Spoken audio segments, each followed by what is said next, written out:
इसका काम क्या है? रॉ मटेरियल सेट करना। क्या काम है? जैसे रॉ मटेरियल क्या होता है? दोबारा कर देता हूँ। ये आपका सॉफ्टवेयर है।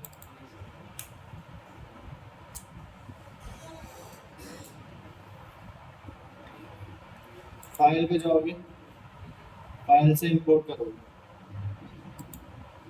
इंपोर्ट पे जाके एग्जाम्पल पे जाओगे, तो यहाँ पे आपको एक मॉडल का नाम लिखना है, कोई सा भी मॉडल। अभी तो फिलहाल मैं बताऊंगा, बाकी आपको मैं दूंगा मॉडल जिस पे आपको प्रैक्टिस करनी है। इसको करोगे ओपन। अब यहाँ पे जैसे आपके पास मॉडल आ गया, तो आप सबसे पहले क्या चीज़ चेक करोगे? Raw material. क्या चीज़ चेक करोगे? तो यहाँ पे ब्लॉक पे जाओगे, इसको कर दो कैलकुलेट। क्या करोगे? कैलकुलेट। फिर कैलकुलेट करने के बाद यहाँ पे इसको करोगे Excel. Right click work plane, create and orient work plane position using block. ठीक है, ये जो छोटे छोटे पॉइंट आ रहे हैं, इनको क्या बोला जाता है? इनको बोला जाता है नोड। नोड नोड का काम क्या होता है? ये आपको पर्टिकुलर पॉइंट देगा कॉर्नर के एज के मिड पॉइंट के, ठीक है, ताकि आप अपना वर्क प्लेन वहां पे बना सकें। नोड देता है अपना मिड पॉइंट पे, एज पे और कॉर्नर पे, ताकि आप अपना वर्क प्लेन बना सको। और वर्क प्लेन होता क्या है, वो चीज़ समझो। वर्क प्लेन का मतलब होता है ओरिजिनल सेट करना। जैसे कोई भी ड्राइंग बनाते हो, डिजाइन बनाते हो, तो आप सबसे पहले क्या सेट करते हो? वर्क प्लेन सेट करते हो ना। तो वर्क प्लेन इसलिए जरूरी हो जाता है ताकि आप अपना वहाँ पे पर्टिकुलरली काम करना शुरू कर सको, ताकि आपका जो टूल है हर बार कमांड को वहीं से फॉलो करके चले। तो यहाँ पे जाओगे, इसके बाद इसको जैसे मैंने मिड पॉइंट से दे दिया, ठीक है। अब इसके बाद यहाँ पे जाओगे, राइट क्लिक करोगे, वर्क प्लेन नंबर 1 को एक्टिवेट। क्या करोगे इसको?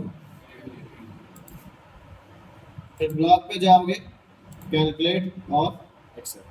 अभी यहाँ पे देखो टोटल लेंथ कितनी है? 132। तो यहाँ पे इक्वल इक्वल हो गया ना इक्वल। यहाँ पे टोटल वैल्यू कितनी है? 227। तो इन दोनों का भी बराबर हो गया। जेड का मास्टर बन गया, तो यहाँ पे देखो 44.56। तो यहाँ पे एक तरफ से 0, दूसरी तरफ से 44। क्योंकि जैसे कोई भी वर्क पीस होता है आपके पास, जैसे मान लो ये आपके पास वर्क पीस है, सेंटर एक्स और वाई का यहाँ पे आ गया, वाई और इसका ऐसे आ गया, तो यहाँ से लेके यहाँ तक की वैल्यू इक्वल, यहाँ से लेके यहाँ तक की वैल्यू इक्वल। रही बात जेड की, टूल आपका एक पॉइंट को मास्टर बनाता है, उसके बाद नीचे नीचे नीचे नीचे जहाँ तक उसको वर्किंग करनी है वो वहां से जाता है। इसलिए उसको एक पॉइंट को मास्टर बनाना होता है, 0 करना होता है। तो इसीलिए यहाँ पे हमने मैक्सिमम जेड को क्या कर दिया?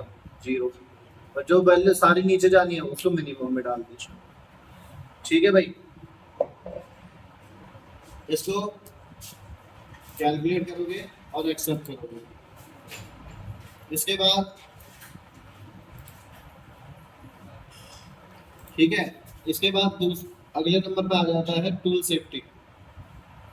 अब जैसे कोई भी ब्लॉक है, कोई भी मटेरियल है, वो डायरेक्ट प्लेस तो करना नहीं चाहिए ब्लॉक में, नहीं करना चाहिए ना, डायरेक्ट तो घुसेगा नहीं ब्लॉक में। टूल सबसे पहले एक पॉइंट पे आकर रुकेगा 50 mm या 100 mm पे, फिर उसके बाद अपना 1 mm से अपना काम करना शुरू कर देगा। ठीक है, इसके बाद यहाँ पे जाओगे, इस पे tool path connection, tool path connection. Tool path connection का काम क्या होता है?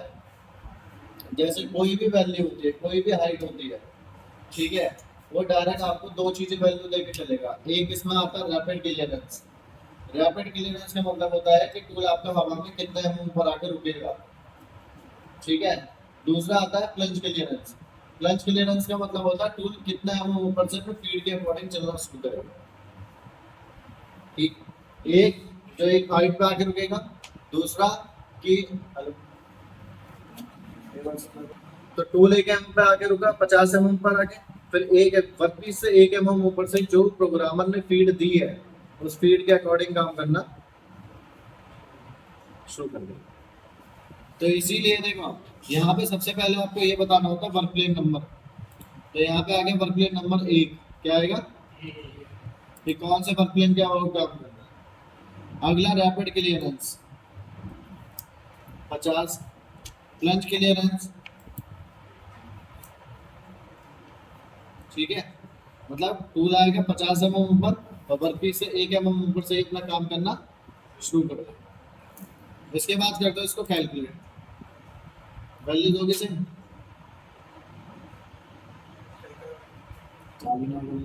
भी टूल है। हमारे जितने भी पुराने सॉफ्टवेयर थे उनका क्या था कि वो क्या करते थे, वो ब्लॉक को मास्टर बनाते थे। क्या करते थे, अगर ब्लॉक से ऊपर अगर बाहर कोई भी वैल्यू गई तो वो उसके बाहर नहीं चलती। लेकिन जितने भी नए सॉफ्टवेयर आए कैम सॉफ्टवेयर, उनका सीधा क्या है कि जब तक आप अपना वहां पे लिमिट नहीं लगाओगे, बाउंड्री नहीं लगाओगे, तब तक टूल आपका बाहर चलेगा। Right click boundary, create boundary, block, क्योंकि यहाँ पे मेरे पास रॉ मटेरियल के अलावा और कोई चीज तो है नहीं। ब्लॉक पे जाओगे, allow boundary to be private, apply और एक्सेप्ट, यही चीज लिखवाई थी। पहला फाइल इंपोर्ट कैसे करोगे, दूसरे नंबर पे वर्क प्लेन कैसे सेट करोगे, तीसरे नंबर पे टूल की हाइट कैसे सेट करोगे ताकि टूल आपका बार बार उस पॉइंट पे ना आए, और चौथे नंबर पे लिमिट सेट करना। ये चारों चीज थी, ठीक है। नेक्स्ट हेडिंग डाल लो manufacturing process, block, allow boundary to be private, apply and accept, क्योंकि इसमें इसके अलावा इसके पास और कुछ है ही नहीं। ना तो अभी मैंने कोई ब्लॉक की वैल्यू, वो सरफेस की वैल्यू दी, ना किसी टूल की वैल्यू दी, ना कुछ दिया। सिर्फ और सिर्फ इसको क्या दे रखा है, रॉ मटेरियल दे रखा है, और रॉ मटेरियल से आगे इसको जाना है। इसलिए जो बाउंड्री बनेगी वो किसकी बनेगी, खाली और खाली रॉ मटेरियल की बनेगी। नेक्स्ट लिख लो मैन्युफैक्चरिंग प्रोसेस।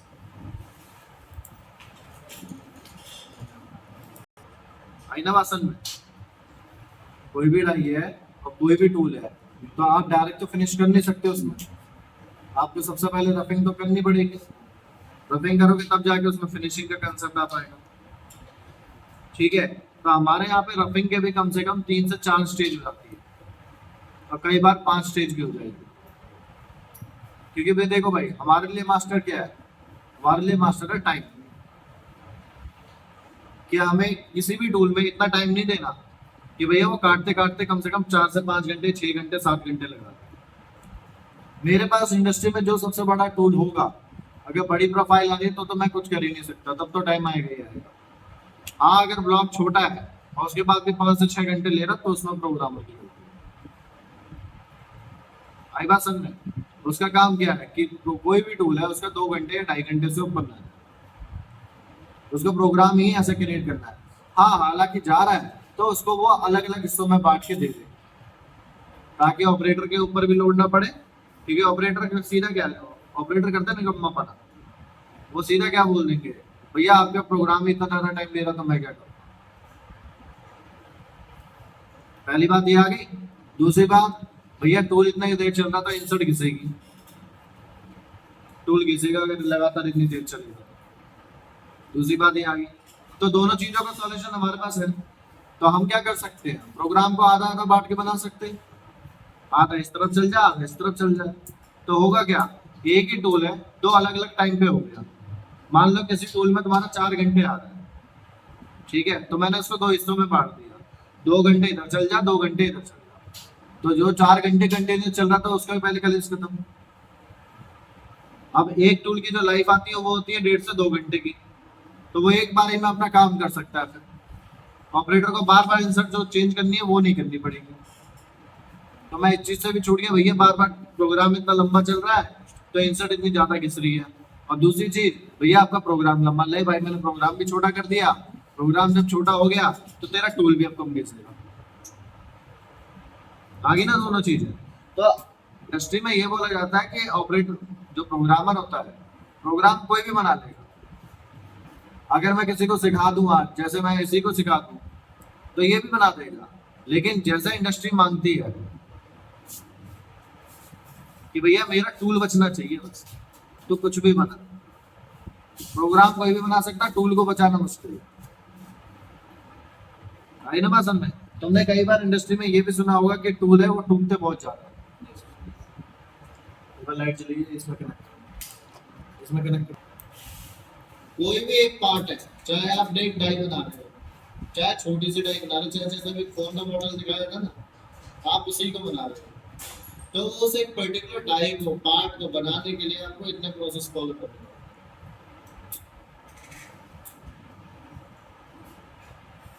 आई बात? तो कोई भी प्रोफाइल के ऊपर हम लोग जब भी प्रोग्राम करते हैं तो सबसे पहले क्या करते हैं, उसकी रफिंग करते हैं। क्या करते हैं? इसके बाद फिर उसके बाद सेकंड नंबर पे आता है रीलॉपर। रीलॉपर का कंसेप्ट क्या होता है, जैसे कि हम रफिंग में मैंने क्या बोला स्टार्टिंग में, हमारे लिए सबसे मास्टर क्या बनता है, टाइम। तो हम अपना टाइम बचाने के लिए बड़ा टूल लेंगे लॉक के हिसाब से, तो वो क्या करेगा, वो पर्टिकुलर छोटे छोटे एरिया में तो जाके काम नहीं कर पाएगा। तो रीडअप वन और रीडअप टू का काम क्या होता है कि वहां पे आपका वहां पे जाके काम करेगा जहां पे आपका बड़ा टूल काम नहीं कर पाएगा। जैसे मैंने स्टार्टिंग में लगाया 50 का, तो 50 का छोटे स्लॉट में काम नहीं करेगा, तो फिर मैंने लगाया 25 का, तो 25 का जहाँ पर जगह मिली वो खाली वहां पे चला। फिर उसके बाद एक और लगाया मैंने 12 का, तो जहाँ पे ना 50 का चल पाया, जहाँ पे ना 25 का चल पाया, 12 वाला वहां पे जाके काम करेगा। ठीक है, तो इसको क्या दूसरे सॉफ्टवेयर में बोलते हैं, उसको बोलते हैं रस्ट मिलिंग। क्या बोलते हैं? अब इसको सबसे पहले लिख लो, कमांड फॉर रफ प्रोसेस। कोई भी रफिंग प्रोसेस होता है उसकी एक कमांड होती है। ठीक है, कोई भी रफिंग का प्रोसेस आएगा तो उसके लिए हमेशा आपको एक कमांड फॉलो करना है। तो देखो कमांड को फॉलो कैसे करेंगे, चले शुरू करें।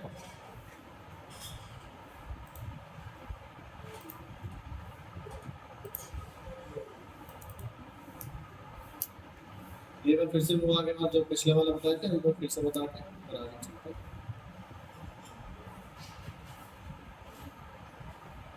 जैसे कि फाइल में, फाइल से इंपोर्ट से एग्जांपल, मॉडल का नाम लिखते हैं form,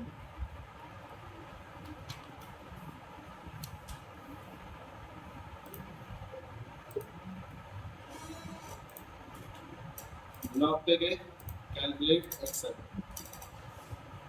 right click work click, create an object working position using block, mid point select करोगे, राइट क्लिक करके एक्टिवेट ब्लॉक, कैलकुलेट एक्सेल, फिर इसके बाद right click boundary, create boundary block. ठीक है, उसके बाद टूल पाथ कनेक्शन पे जाओगे,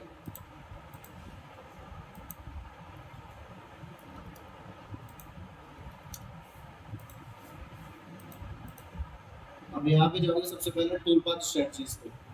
जैसे कमांड ने बोला है tool path strategies 3D area clearance, उसके बाद मॉडल एरिया क्लियरेंस, ये बोला है ना। तो इसी के हिसाब से सबसे पहले tool path strategies, 3D area clearance, model area clearance, इसको सीधा करके क्या कर दूंगा, ओके, ये हो गया। अब इसके बाद नेक्स्ट क्या कह रहा है, प्रोसेसिंग में सबसे पहले क्या चीज आती है, टूल। ठीक है, सबसे पहले क्या चीज आएगी आपके सामने कि आप टूल कितने का लेते हो,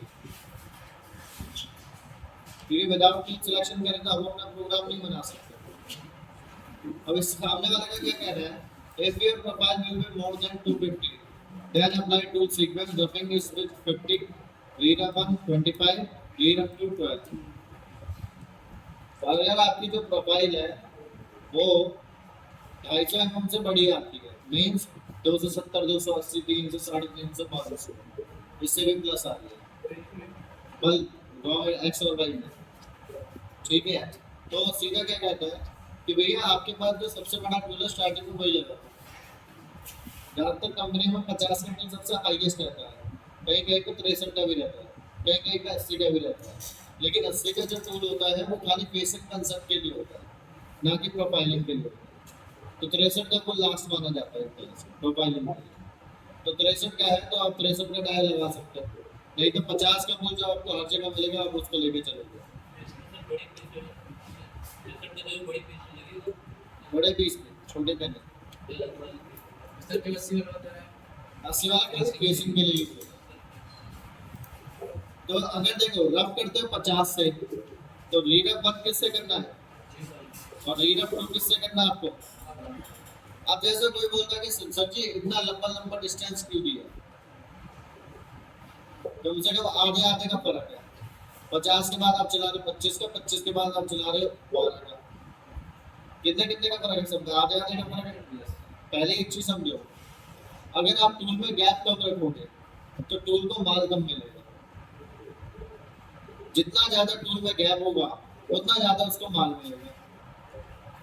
बड़ी प्रोफाइल है तो बड़े बड़ा टूल लेके चलेंगे ताकि माल ज्यादा मिलेगा। जितना ज्यादा टूल को माल मिलेगा उतना ज्यादा वो घूमेगा, और जितना ज्यादा उसको जगह घूमने के लिए मिलेगी उतना तुम्हारा टूल सेफ रहेगा। अगर उसको नैक जगह मिल रही है, छोटी सी जगह मिल रही है, खाली वो जिगजैग घूम रहा है, तो टूल के टूटने के चांस 70% बढ़ जाएंगे। इसलिए बोलते हैं भैया टूल जीते, टूल का ऐसा सजेस्ट करो ताकि टूल को घूमने की जगह प्रॉपर मिले। ठीक है, इसके बाद नेक्स्ट इसको लिख लो यहाँ से,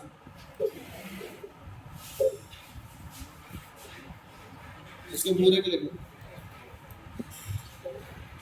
जूम करोगे, ये तो प्रोफाइल के बड़े होने की बात आ गई कि अगर प्रोफाइल बड़ी होगी तो आप 50 का टूल लेते हो, 25 का टूल लेते हो, 12 का टूल लेते हो। अगर प्रोफाइल 250 से छोटी है तो आपके पास जो टूल सीक्वेंस वो क्या रहेगा, 250 का, 25 का, फिर उसके बाद 16 का, फिर उसके बाद 10 का। ठीक है, अब इसके बाद यहाँ पे चलो सबसे पहले टूल बनाते हैं। यहाँ पे जाओगे टूल, और इससे पहले ब्लॉक पे जाके चेक कर लोगे टोटल साइज कितना है, 132 बाय 227। तो 250 से प्लस है छोटा है, छोटा है ना, प्लस है, 250 से माइनस है ना, तो टूल रहेगा स्टार्टिंग में ही आपका 25 का। तो यहाँ पे सबसे पहले सिलेक्ट करोगे टिप रेडियस टूल, कौन सा। अब एक चीज ये समझ लो, आपके पास इंडस्ट्री में जो हमारे पास वीएमसी के टूल होते हैं वो दो टाइप के होते हैं। एक होता है इंडेक्सेबल, दूसरा होता है कार्बाइड। शक्ल दिखा देता हूँ,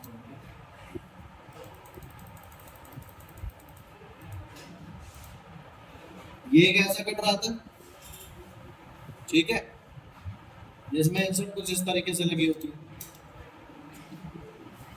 और एक आता है इस तरीके का। ये दो टाइप के टूल आते हैं जिनको दोनों को ही बोला जाता है कटर है। आई बात समझ में।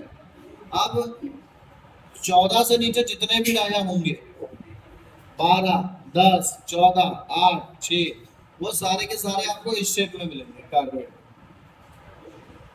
क्योंकि ये छोटे होते, दूसरा घिसते बहुत जल्दी है। तो बड़े डायर पे तो दिक्कत होगी, क्योंकि बड़ा डायर जितना जल्दी घिसेगा उतना ज्यादा टाइम का लॉस होगा। तो इसीलिए हमारे पास फिल्टर कौन सा होता है, कौन सा आता है भाई, टिप रेडियस।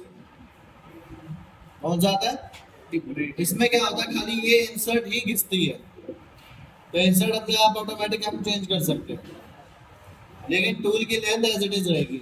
अगर ये टूल घिसते घिसते छोटा हो गया तो वो तो मेरे किसी काम का नहीं है। इंसर्ट घिस रही है तो मैं इंसर्ट को चेंज करके अपना किसी और चीज में लगा सकता हूँ। इसलिए इंडस्ट्री में जितने भी बड़े डाया होते हैं, 16, 20, 25, 30, 32, 50, 63, 80, इन सब में इंसर्ट वाले कटर यूज किया, क्योंकि बड़ी बॉडी महंगी आएगी। अगर बड़ा डाया मंगाते हो वो तो महंगा आएगा, वो तो वेट के हिसाब से आएगा, है कि नहीं। तो क्या करते हैं, चीजों को शॉर्ट टर्म में लेते हैं, भाई इसका यूज आगे भी आएगा तो इंसर्ट वाले मंगाओ, चीजें कम घिसेंगी तो कम अच्छा होगा। और इन दोनों का यूज इतना ज्यादा सॉलिड में किया नहीं जाता कि भैया ये घिसते ही रहेंगे, घिसते ही रहेंगे, घिसते रहेंगे। भाई बात समझ में। तो यहाँ पे गए, टूल सजेस्ट कर लिया 25 का, कितने का? 25। हाँ? जैसे कहाँ से लेके आया था? यहाँ पे जाओगे टूल पाथ पे, 3D मॉडल, फिर दो क्या, यहाँ से जाओगे टूल पे, टूल ले लिया 25 का, जिसमें टिप रेडियस आपको मिलेगा 0.8 का, कितने का मिलेगा? इसके बाद ऊपर नाम लिख दो 1 नंबर एंड 25।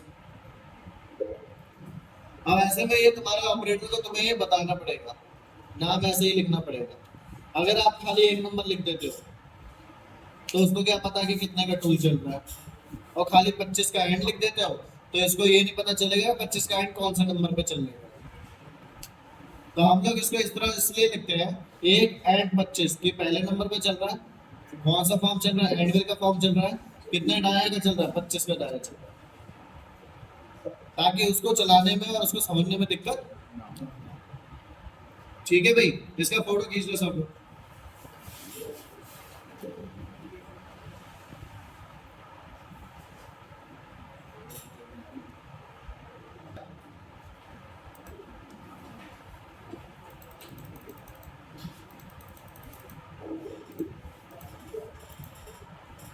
कट डायरेक्शन, क्या चीज? Cut direction. अब कट डायरेक्शन के लिए आ जाओ यहाँ पे, ये आगे कट डायरेक्शन। तो यहाँ पे देखोगे प्रोफाइल और एरिया दो हिस्सों में बांट दिया है, एक तो एरिया के हिसाब से, दूसरा प्रोफाइल के हिसाब से। यहाँ पे 3 ऑप्शन मिलते हैं, क्लाइंब, कन्वेंशनल और एनी। क्लाइंब का मतलब क्या होता है कि वो कौन सा पैटर्न लेके चलेगा? Clockwise pattern. किसको लेके चलेगा? क्लॉकवाइज। जैसा यूं चलता है ना अपना, एक पॉइंट से चालू हुआ तो हमने इस तरह से कोऑर्डिनेट निकाल के अपना काटता हुआ जाएगा ऊपर ऊपर से। कन्वेंशनल का मतलब क्या होता है? एंटी क्लॉक, एक ऐसा चल रहा है तो दूसरा क्या चल रहा है। और एक एनी है जो ये कहता है भैया मेरे को इनसे कोई मतलब नहीं है, मैं दोनों को एक साथ लेके चलूं, यानी कि वो क्लॉकवाइज को भी लेके चलेगा और जैसे डेप्थ ऑफ कट को देख के अपना फिर से वही के वही अपना एंटी क्लॉक डायरेक्शन में घुमा देगा। और इसलिए सबसे ज्यादा जो चूज किया जाता है वो किसको चूज किया जाता है? एनी, क्योंकि इससे क्या होता है कि जो टूल पाथ का टाइम है वो कम बनता है, वरना टूल एक पॉइंट से दूसरे पॉइंट पे जाएगा फिर टाइम लेगा। ये क्या कर रहा है, वहीं के वहीं थोड़ा सा शिफ्ट करके अपने आप को दोबारा चला देगा, तो वो जो मेरा टूल शिफ्टिंग का टाइम है वो ये उसको बचाता है। तो जब प्रोफाइल नहीं लिए तो एरिया भी क्या रखोगे इसका? अगला आता है टॉलरेंस। टॉलरेंस का मतलब होता है वेरिएशन। जैसे कोई भी डाई दे दी, उसमें आपसे ये जरूर पूछा जाएगा कि डाई का साइज क्या है, फाइनल साइज क्या है, ठीक है? तो वो 10 माइक्रोन, 20 माइक्रोन, 30 माइक्रोन इतना मिलेगा, क्योंकि डिजाइनर हमेशा डिजाइन जो आपको देगा वो टॉलरेंस के साथ देगा। आपको फाइनल टॉलरेंस 10 माइक्रोन के हिसाब से उसको कैरी करके चलाना है। लेकिन अभी रफिंग कर रहे हैं तो स्टार्टिंग में तो 10 माइक्रोन देके चलने का कोई फायदा नहीं है, तो अब तो हम क्या चाहते हैं कि भाई ज्यादा से ज्यादा माल काटे, जल्दी से जल्दी काटे, तो इसलिए हम टॉलरेंस स्टार्टिंग में क्या देके चलेंगे? 0.1। क्या देके चलेंगे? अगला थिकनेस। थिकनेस का मतलब होता है स्टॉक। थिकनेस का मतलब क्या होता है भाई? स्टॉक, कि आप अगले टूल के लिए कितना माल छोड़ रहे हो। मैंने क्या बोला, मैं डायरेक्ट रफिंग नहीं करूंगा, ठीक है, माल छोड़ के चलेंगे। तो यहाँ पे 2 ऑप्शन आते हैं, एक रेडियल और दूसरा एक्सियल। रेडियल का मतलब क्या होता है? ये कमरा दिख रहा है सबको, ये जितने भी दीवार है ये लेके चलती है रेडियल थिकनेस को, यानी कि जो बॉल टाइप एरिया आएगा वो किसको लेके चलेगा? रेडियल थिकनेस को। जैसे ये एक्स का हमारा ऐसा हो गया, वाई का ऐसा हो गया, तो यहाँ से 0.5, यहाँ से 0.5, तो टोटल कितना स्ट्रोक हो गया? 1 mm। ऐसे यहाँ से 0.5, वहाँ से 0.5, तो टोटल कितना हो गया? 1 mm। मेरे को जैसे इस दीवार का ग्लास जाना है तो यहाँ से 0.5 प्लस रह गया, अपना जितना माल था वो काट देगा। ऐसे यहाँ पे भी, ऐसे यहाँ पे भी, ऐसे यहाँ पे। दूसरा होता है एक्सियल। एक्सियल का मतलब क्या होता है? सरफेस, ऊपर और नीचे। अब कभी कभी तो सरफेस में ज्यादा माल नहीं देना होगा, क्योंकि हमें जो प्रोफाइल की शेप मिलेगी वो मिलेगी जेड के रिस्पेक्ट में। किसके रिस्पेक्ट में? जेड। तो इसीलिए इसमें हमेशा आपको कितना रखना है एक्सेल थिकनेस 0.2। कैसे दोगे? थिकनेस दिख रही है, यहाँ पे इस ऑप्शन पे क्लिक करोगे, आगे दोनों एक में डाल दो 0.5 और यहाँ पे देखो एक्सेल थिकनेस ऑफ मॉडल 0.2। अगला आता है स्टेप ओवर। स्टेप ओवर का मतलब होता है ओवरलैप करना। क्या होता है? ओवरलैप। कि टूल प्रोफाइल के ऊपर चढ़ेगा कितना। जैसे अगर रफिंग कर रहे हो तो रफिंग में हमें तो टाइम कम से कम रखना है, तो इसलिए हम कितना रखेंगे इसमें 70%। जैसे मेरा टूल है एक कट पे ऐसे काटता हुआ गया, तो अगला कितना और शिफ्ट होगा ताकि अगला कट मारे, तो कितना परसेंट होगा? 70% रफिंग के केस में। सेमी फिनिश में 4%, फिनिश में 2%। ठीक है, तो ये 25 से 70% कितना हो गया भाई? 25 का 70% कितना हो गया?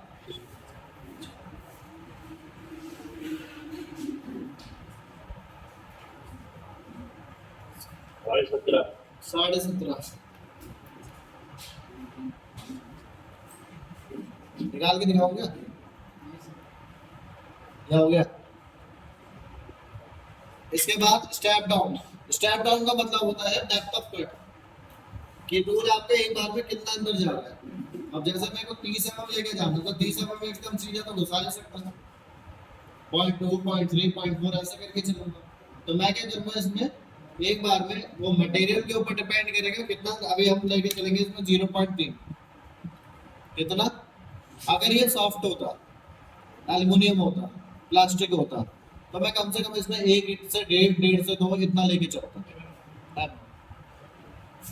और अगर अभी मेरे को ये है कि ये हार्ड है, तो मैं इसमें लास्ट टू लास्ट जो देके चलूंगा वो 0.2 0.3 इतना देके चलूंगा। इस पेज का फोटो खींच लो भाई। अभी आप लोगों को सबको अपना पावर मिल का पेज ओपन करना है। सबसे पहले इंट्रोडक्शन का करना है और फिर उसके बाद इस पेज को फिल करना है। ठीक है भाई?